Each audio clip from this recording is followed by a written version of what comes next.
Dear student, देखिए हमने पिछली वीडियो में कुछ क्वेश्चन समझे, कुछ क्वेश्चन आज समझते हैं। क्वेश्चन नंबर 23 क्या दिया है? देखिए 1 लीटर 93% H2SO4 विलयन भार बटे आयतन, क्या भार बटे आयतन की मोललता ज्ञात कीजिए। विलयन का घनत्व दिया है 1.84 ग्राम प्रति ml, यानी कि देखिए यहाँ पर लीटर दिया गया है, यहाँ पर ml में क्या करना पड़ेगा? हमें लीटर को चेंज करना पड़ेगा ml में, यानी कि 1 लीटर में कितने ml होते हैं? 1000 ml। देखिए समझते हैं, यानी कि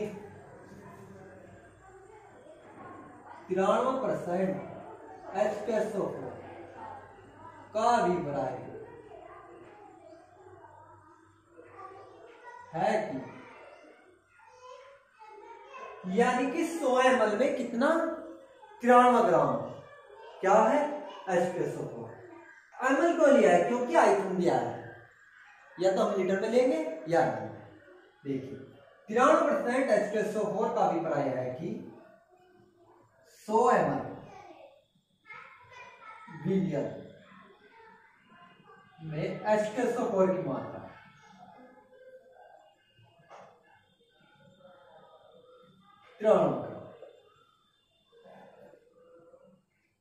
अब समझते हैं, यानी कि 1 लीटर में कितने ml होते हैं? 1000।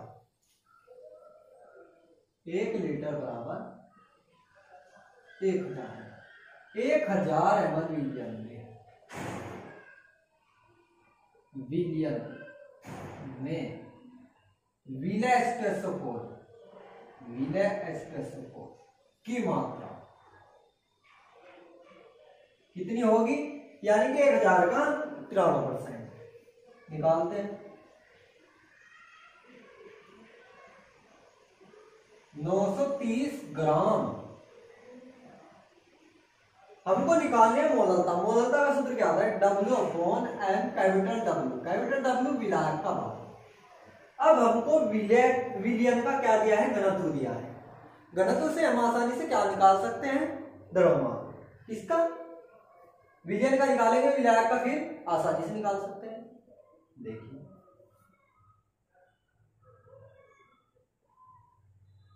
विलयन का घनत्व 1.84 ग्राम प्रति ml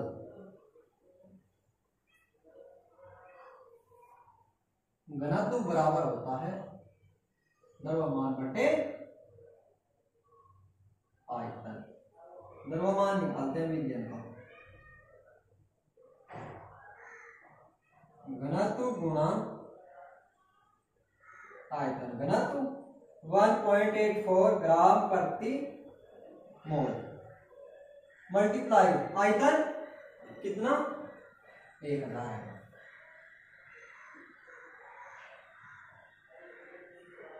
दो जीरो कैंसिल, 1840 ग्राम। इतना क्या है हमारा विलयन का द्रव्यमान। विलायक का निकालते हैं। विलायक का द्रव्यमान विलयन से किसका घटा देते हैं? विलयन का। कितना आता है? 0 1 910 ग्राम, लेकिन हमारा होना चाहिए किस चीज में? किलोग्राम में। 1000 से डिवाइड। अब मोललता निकालते हैं आसानी से विलयन की। M बराबर W/M कैपिटल W। W की वैल्यू 930। H2SO4 का अनुभार निकाल सकते हैं हम आसानी से।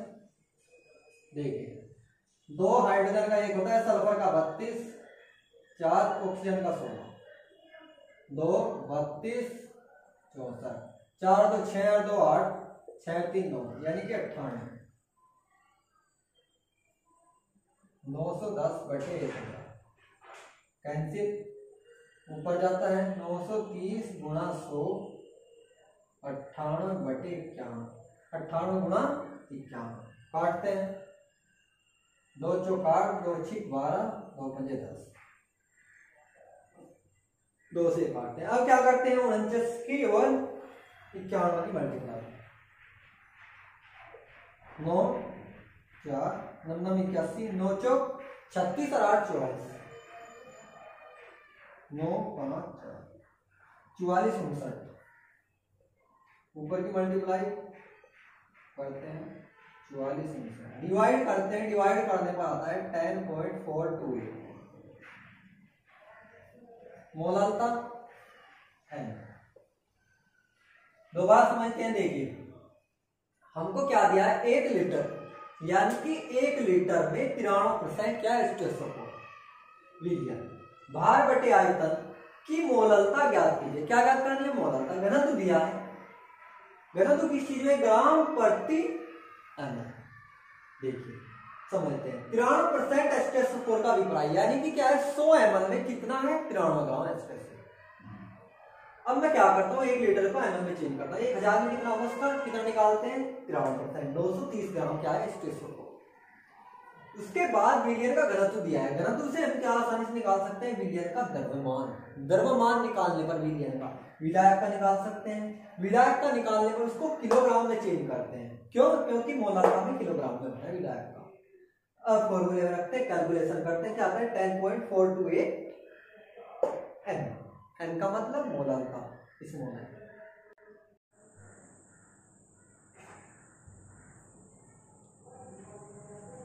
देख क्वेश्चन नंबर 25, प्रयोगशाला में प्रयोग होने वाले नाइट्रिक अम्ल जलीय विलयन में भार अनुसार, क्या दिया है, भार अनुसार 68% होता है। अम्ल के ऐसे नमूने की मोलरता ज्ञात, यानी कि मोलरता क्या होगी, यदि विलयन का घनत्व 1.504 ग्राम प्रति ml है, यानी कि हमको क्या दिया, 68% दिया है। ठीक है, निकालते हैं, भार अनुसार लिखते हैं 68% HNO3 का अभिप्राय है कि 100 ग्राम, क्या लेंगे, ग्राम, ml नहीं, क्यों, क्योंकि क्या लिया, भार अनुसार। 100 ग्राम विलयन में HNO3 की मात्रा कितनी, 68%, यानी कि 68 ग्राम। हमको निकालने मोलरता, मोलरता का सूत्र क्या था, m बराबर W/mv, v लीटर। अब देखिए विलयन का घनत्व भी दिया है, निकालते हैं आयतन, विलयन का घनत्व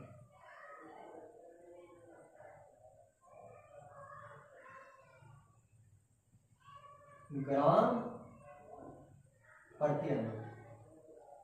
सूत्र क्या था, घनत्व बराबर द्रव्यमान बटे आयतन। हमको निकालना आयतन विलयन का, यानी कि द्रव्यमान बटे घनत्व। द्रव्यमान कितना है विलयन का, 100 ग्राम, घनत्व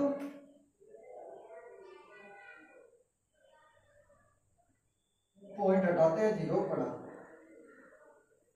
थोड़ा सा करते हैं, काटते हैं 2 से, 50 7 5 2, फिर काटते हैं 25 3 7 6, काटते हैं,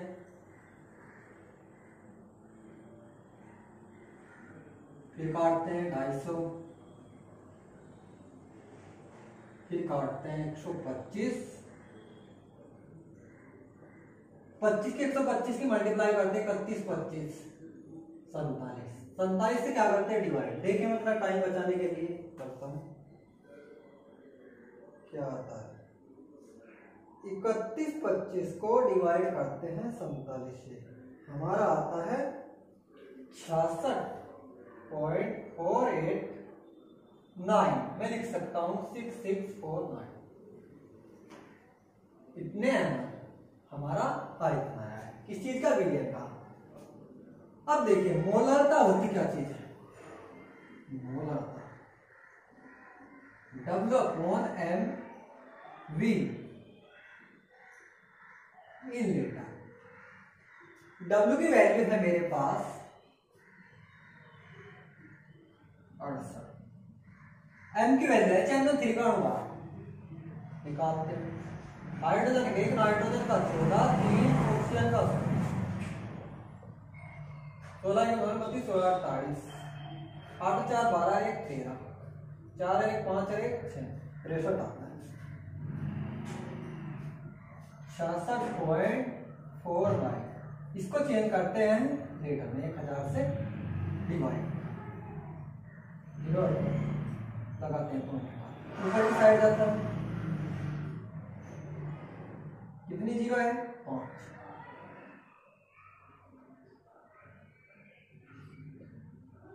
देखिए हल करते हैं, क्या आता है हमारा 68.50 डिवाइड 63, फिर डिवाइड करते हैं 66.49, हमारा आता है आंसर 16.23। मैंने टाइम बचाने के लिए किया, आपको खुद करना है। देखिए ये हमारी आई है मोलरता। दोबारा समझते हैं। देखिए प्रयोगशाला में प्रयोग होने वाले नाइट्रिक अम्ल जलीय विलयन में भार अनुसार क्या आती है? भार अनुसार 68% होता है। अम्ल के ऐसे नमूने की मोलरता क्या होगी यदि विलयन का घनत्व इतना दिया है, यानी कि 1.504 ग्राम प्रति ml हो, यानी कि 68% HNO3 का अभिप्राय क्या है, यानी कि मान देखते हैं कि भार अनुसार यह 100 ग्राम में कितना होगा? 68 ग्राम। क्या होगा विलयन? अब विलयन का घनत्व कितना है? कितना आसानी से हम विलयन का क्या निकाल सकते हैं?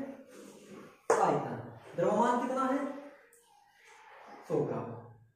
कहाँ पे रखा है? ये रखा है। घनत्व ये सॉल्यूशन किया, मतलब सोल्व किया, हमारा आता है क्या? 66.49 ml। फिर मोलरता निकालना है, W/NV भी होना चाहिए इन लीटर में। वैल्यू पुट करते हैं, हमारा आंसर आता है 16.23 मोलरता।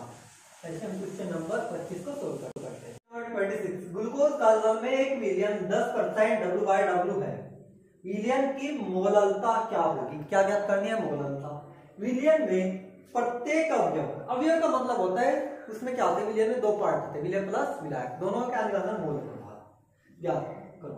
यदि विलयन का घनत्व कितना 1.2 ग्राम प्रति ml हो तो विलयन की मोलरता करना है, यानी कि 3 चीज हमें निकालनी है: मोलरता, मोल प्रभाव, मोलरता।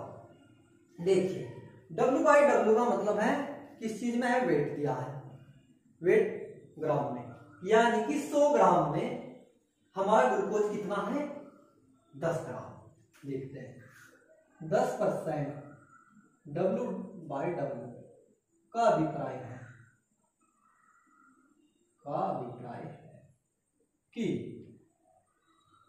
100 ग्राम विलयन में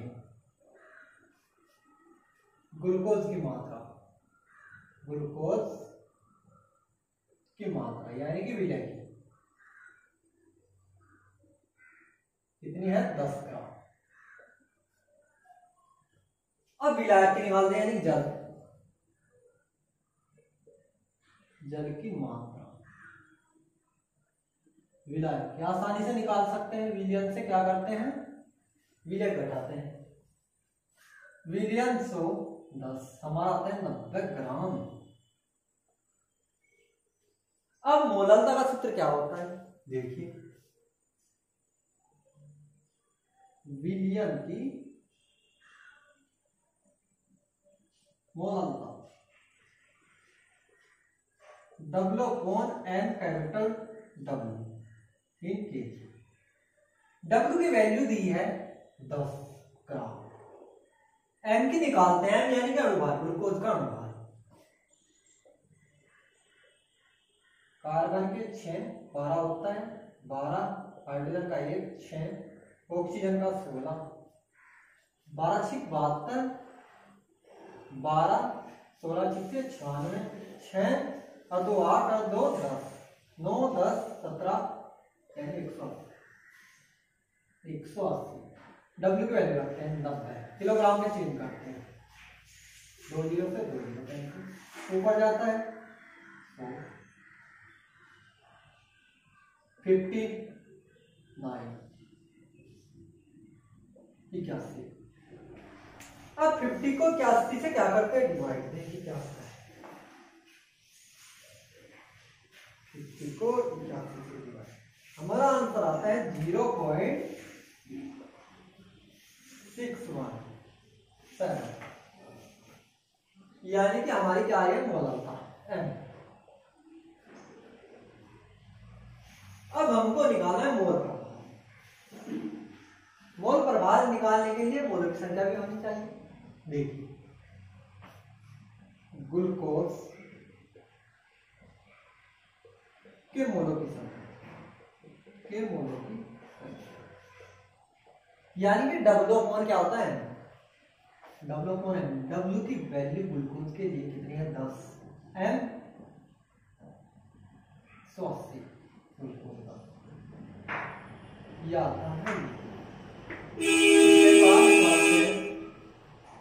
ग्लूकोज के बाद जल के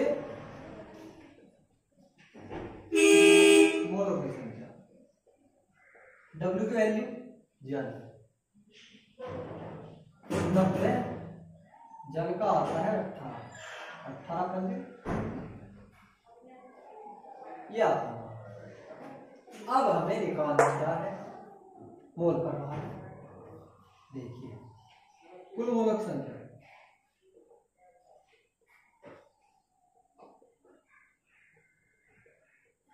दोनों को ऐड करते हैं, एलसीएम लेते हैं, 18 18 × 90, 91/18। अब ग्लूकोज के मोल प्रभार निकालते हैं, ग्लूकोज का मोल प्रभार, ग्लूकोज के मोल संख्या, कुल मोल संख्या होगी नीचे 1/91, डिवाइड करते हैं, क्या आता है, देखिए 1 को डिवाइड करते हैं 91 से, हमारा आता है 0.0109, या जल के निकालते हैं, जल का मोल, यानी कि 1 से क्या करते हैं, ग्लूकोज का निकाल देते हैं, 1 - 0.0109 बताते हैं,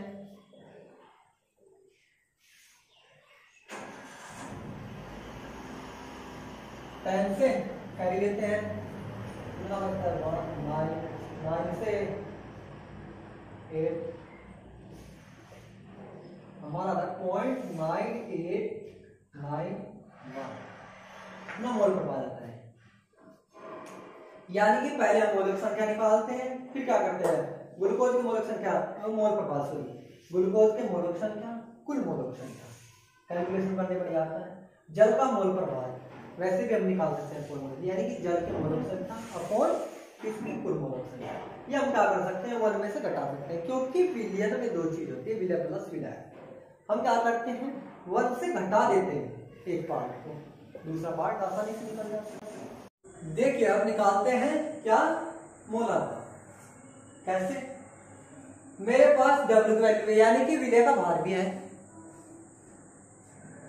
सूत्र क्या होता है, पहली बात देखिए, मोलर का सूत्र क्या होता है, M बराबर होगा W/mv, V होना चाहिए लीटर में, ये होता है। अब देखिए मेरे पास W की वैल्यू भी है, स्मॉल w यानी विलय का भार भी है, M यानी कि विलय का अनुभार भी है, लेकिन क्या नहीं है, आयतन। आयतन नहीं है तो घनत्व तो है मेरे पास, घनत्व से मैं क्या निकाल सकता हूँ, आयतन निकाल सकता हूँ, 1.2 ग्राम प्रति mm। घनत्व बराबर होता है द्रव्यमान बटे आयतन, बड़े आसानी से निकाल सकते हैं, आयतन द्रव्यमान बटे घनत्व। द्रव्यमान मेरे पास कितना था, किस चीज का लेना है, विलयन का, विलयन का था मेरे पास 100 ग्राम, घनत्व 1.2, ये बताते हैं। डिवाइड करते हैं थोड़ा सा, यानी कि 3 से डिवाइड,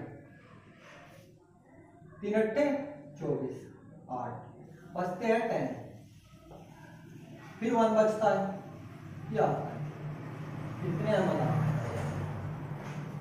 अब देखिए निकालनी है मोलरता। सूत्र क्या आता है W/mv इन लीटर। W की वैल्यू थी विले का भार 10 ग्राम, N यानी ग्लूकोज का भार कितना था 180। 1000 से डिवाइड लीटर में करते हैं, पॉइंट हटाया 20 बटा ऊपर की साइड ले जाते हैं 1 2 3 4 5 1 2 3 4 5 180 1 0 से 1 2 कैंसिल। अब सोल्व करते हैं। देखिए मेरे पास आंसर क्या आता है, कितनी जीरो है 5 जीरो। डिवाइड करता हूँ 18 से, फिर डिवाइड करता हूँ 13 से 33, मेरा आता है 0.666। अब देखिए 5 से ऊपर है, मैं एक अंक को इधर की साइड बढ़ा देता हूँ, यानी कितनी क्या आती है मोलरता आती है। दोबारा समझते हैं मोलरता। देखिए मेरे पास W वैल्यू है यानी विलय का भार भी है, लेकिन विलयन का आयतन नहीं है, विलयन का घनत्व दिया है। सूत्र क्या है मेरे पास, घनत्व बराबर द्रव्यमान बटे आयतन। मैं आसानी से निकाल सकता हूँ। द्रव्यमान कितना था विलयन का 100 ग्राम, यानी कि मेरा कितना है आयतन 83.3 थी। मोलरता क्या है W/mv। फॉर्मूले में रखते हैं वैल्यूज को, पुट करने पर क्या होता है 0.67 क्या आती है मोलरता। Question number 27। 36 ग्राम जल और 46 ग्राम एथिल अल्कोहल H2H5OH के मिश्रण में दोनों का मोल प्रभाव ज्ञात करिए। मोल प्रभाव यानी कि मोल अंश या मोल भी ज्ञात करनी है प्रत्येक की। देखिए W की वैल्यू दी है, एक साइड तो मैं लिखता हूँ जल, दूसरी साइड एथिल अल्कोहल।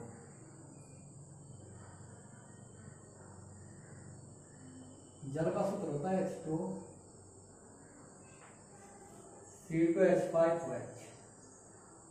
W की वैल्यू दी है 36 ग्राम, W की वैल्यू 40 ग्राम।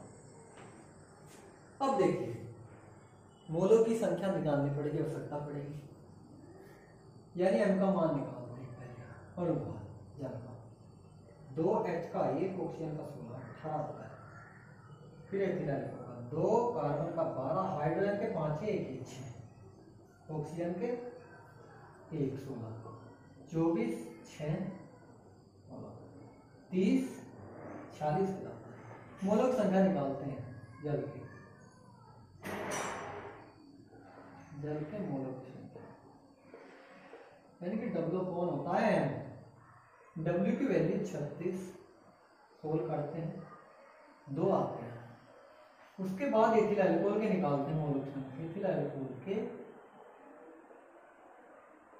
मोलों की संख्या W कौन 40/40 एक कुल मोलों की संख्या, यानी कि दोनों क्या करते हैं ऐड, कुल मोलों की संख्या। मैं निकालता हूं जल का मोल प्रभाव। जल का मोल प्रभाव यानी जल के मोलों की संख्या कितनी है 2, कुल मोलों की संख्या 3, यानी कि 2/3 आता है। उसके बाद C2H5OH का मोल प्रभाव, यानी ऊपर की साइड एथिल अल्कोहल के मोलों की संख्या 1, नीचे की साइड कुल मोलों की संख्या, यानी कि 1/3 9/3 आंसर आता है। यानी हमको दोनों की वैल्यू दी थी W की। अणुभार आप निकाल सकते हैं।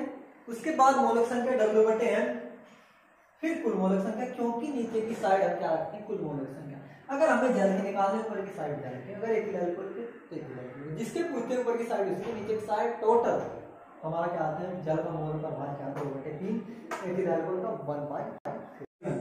यदि 1 ग्राम मिश्रण में सोडियम कार्बोनेट एवं सोडियम बाइकार्बोनेट के मोलों की संख्या समान हो, क्या है मोलों की संख्या समान हो, तो इस मिश्रण में पूर्णतः क्रिया करने के लिए 0.1 mHCl के कितने मोल की आवश्यकता, यानी कि 0.1 mHCl के कितने मोल की आवश्यकता। देखिए 1 ग्राम मिश्रण है, अगर मैं मानता हूं N2CO3 यानी कि सोडियम कार्बोनेट का X, तो बचता कितना है 1 माइनस एक्स। देखिए माना N2CO3 की मात्रा x, उसके बाद सोडियम बाइकार्बोनेट की कितनी बचती है 1 माइनस एक्स ग्राम। मैं निकालता हूं मोलक संख्या दोनों की। देखिए सोडियम कार्बोनेट के मोलक संख्या, सोडियम कार्बोनेट के मोलक संख्या, यानी कि भार बटे अणुभार।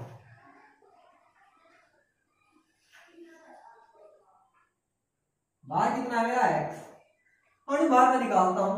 सोडियम 2 गुणा 23, कार्बन का 12, ऑक्सीजन का 16, 40, 12, 16, 48, 8, 6, 14 और 2 16, 4, 5, 5 और 4 9, 10। उसके बाद निकालो सोडियम बाइकार्बोनेट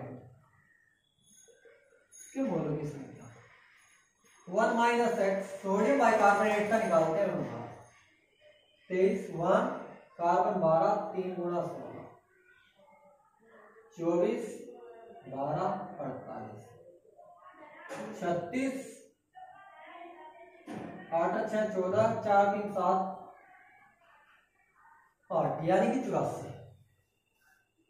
उसके बाद बोला है कि दोनों के मोलों की संख्या क्या है एक समान,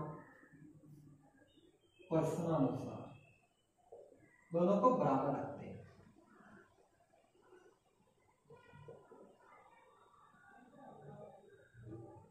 क्रॉस मल्टीप्लाई,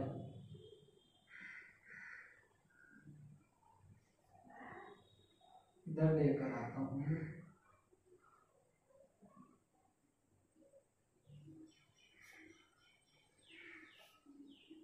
10, 190,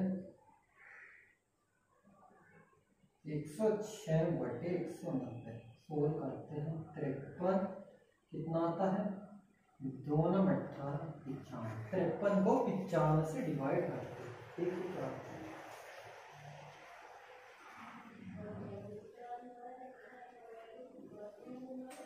0.557 ये आता है, यानी x की वैल्यू ही आती है मेरे पास। अब देखिए N2CO3 के मोलों की संख्या, x की वैल्यू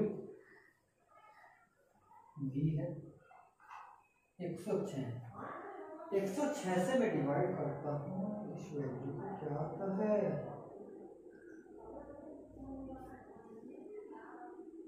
0.0526। मैं लिख सकता हूं इसको 3।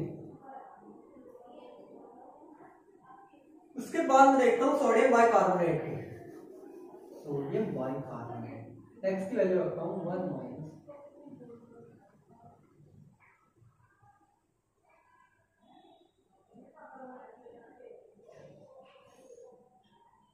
x की वैल्यू दी थी 0.557,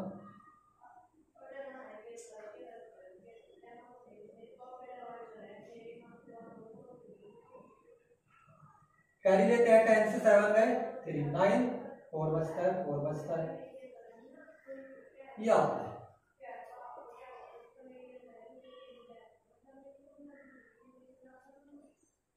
84 से डिवाइड करते हैं पॉइंट,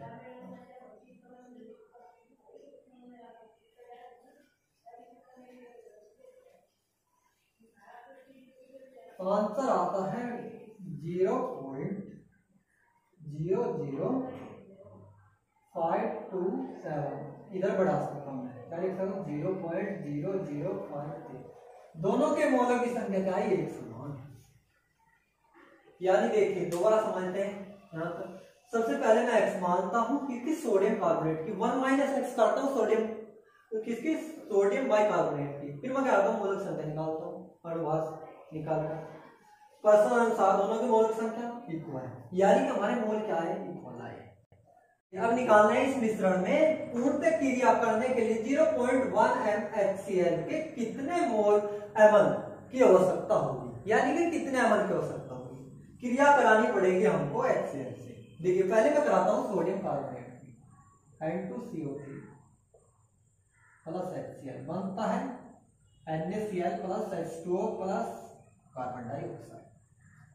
अब देखिए सोडियम के दो, क्लोरीन के भी, हाइड्रोजन के दो, ऑक्सीजन के 3, 1 और 2 3, कार्बन के कितना, 1 1, संतुलित है, यानी कि हमारी इक्वेशन संतुलित है। इसके मोल कितने हैं, 1 मोल 2 मोल, यानी कि सोडियम कार्बोनेट की क्रिया कराने पर कितने मोल की आवश्यकता है HCl के, 2 लिखता हूं,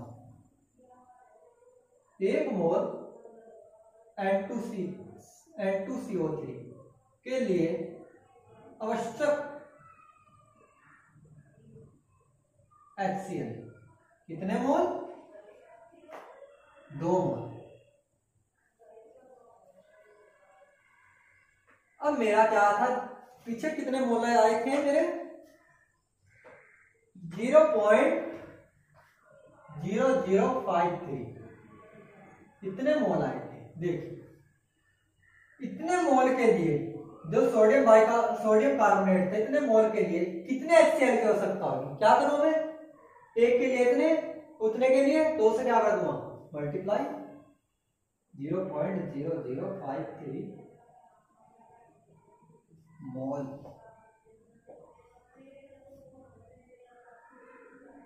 N2CO3 के लिए आवश्यक HCl 2 गुना 0.0053 मल्टीप्लाई करते हैं 6,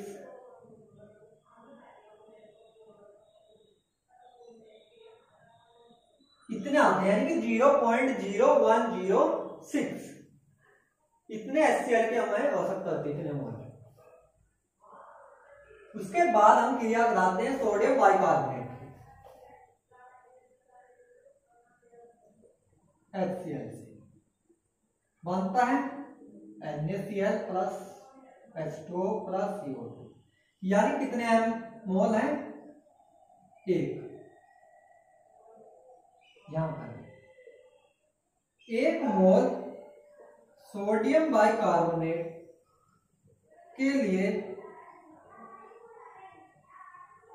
आवश्यक HCl कितने, 1 मोल, यानी कि सोडियम बाइकार्बोनेट की क्रिया HCl से करवाते हैं, कितने की आवश्यकता होती है पूर्ण क्रिया के लिए, 1 मोल की।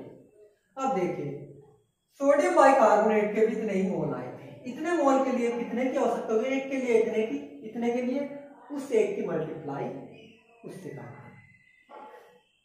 0.053 मोल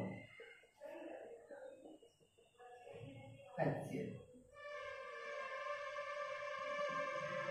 मेरे पास आते हैं 0.0053 मोल। अब कुल मोलों की संख्या निकालता हूं, दोनों क्या करता हूं, ऐड,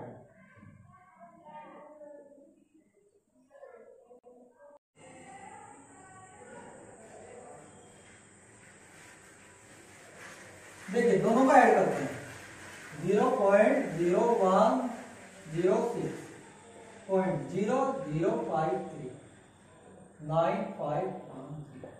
यानी कि 0.0159 आते हैं कुल, ये कुल मोल है। अब देखिए 0.1 मोल HCl दिए है, यानी कि 1 लीटर के लिए है 0.1 MHCl, कितने के लिए, 1 लीटर, 1 लीटर में कितने ml होते हैं, 1000।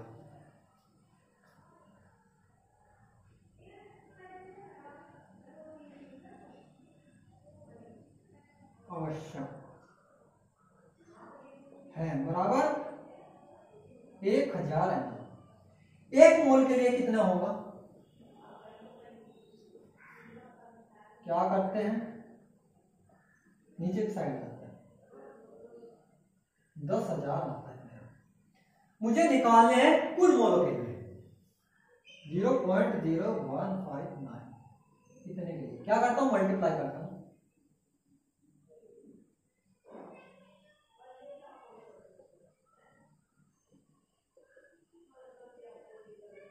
एक दो तीन चार, 4 जीरो लगाता हूँ, 1 2 3 4, अभी पॉइंट 4 जीरो लगाता हूं। अब पॉइंट का अंकों के बाद है 1 2 3 4, 4 के 1 2 3 4, यानी कि मेरा आंसर आता है 159 ml। यानी कि इतने HCl की आवश्यकता होगी, 159 HCl की। दोबारा समझते हैं, यानी कि सोडियम कार्बोनेट की क्रिया HCl से कराई, कितने मोल की आवश्यकता हुई, एक सोडियम कार्बोनेट की पूर्णतः क्रिया कराने पर कितने मोल लगे HCl के, 2, 1 मोल के लिए। अब मैं निकालता हूं 0.053 मोल के लिए, क्या करता हूं, 2 से मल्टीप्लाई करके मेरे पास आ जाते हैं कितने मोल। अब सोडियम बाइकार्बोनेट की क्रिया कराता हूं HCl से, कितने मोल की आवश्यकता है, 1, यानी 1 मोल HCl की आवश्यकता है सोडियम कार्बोनेट के लिए, सोडियम बाइकार्बोनेट के लिए। अब देखिए 0.053 मोल के लिए कितने की, 1 से मल्टीप्लाई करके। अब दोनों के मोल को क्या करता हूं मैं, ऐड करता हूं, कुल मोल आ जाते हैं। अब देख क्या 0.01 mHCl के कितने ml की आवश्यकता होगी इस मिश्रण में, देखिए पूर्ण क्रिया के लिए नहीं कुल मोलों के लिए। अब देखो समझो, यानी कि 1 लीटर में कितने हैं, 0.1 मोल HCl 1 लीटर में, यानी कि 1000 ml। मीडियम में कितने HCl आवश्यक है, 1 के लिए कितने हैं, डिवाइड करते हैं, निकल जाता है। अब मेरे को इतने के लिए निकालना है, क्या करता हूँ, मल्टीप्लाई करता हूँ, मेरे पास आता है 159 ml HCl विलियम।